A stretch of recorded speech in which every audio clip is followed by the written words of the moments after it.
नमस्कार, स्वागत बा आप सभी दर्शक लोगन के। तो अभी आप लोग देखनी भक्ति के फील वीडियो बोलबम गाना के टीजर। जी हाँ, जो कि हल्का सा झलकी आप लोगन के बहुत ज़्यादा पसंद आयल हुई, हमें पूरा उम्मीद बा कैसे कि हमरो पसंद आयल बा।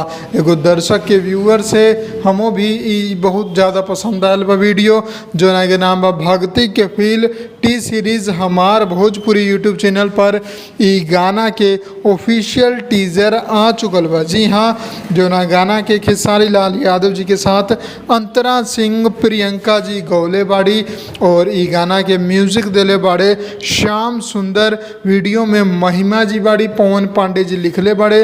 और जौन गाना बाटी सीरीज़ हमार भोजपुरी यूट्यूब चैनल पर आप लोगन के बीच फुल वीडियो सॉन्ग बहुत जल्द रिलीज़ कर दिया जाए।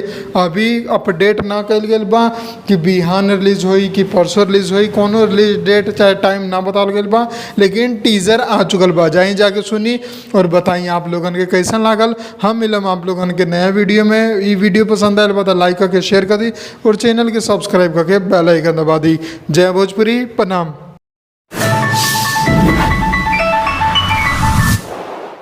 लाल बटन के दबा के अपने के चैनल के सब्सक्राइब कर ली और सभी खबर सबसे पहले देखे खातिर एक घंटे के बटन के भी दबा दी, ताकि जितना भी खबर डालम आप सबसे पहले फ्री में देख लें।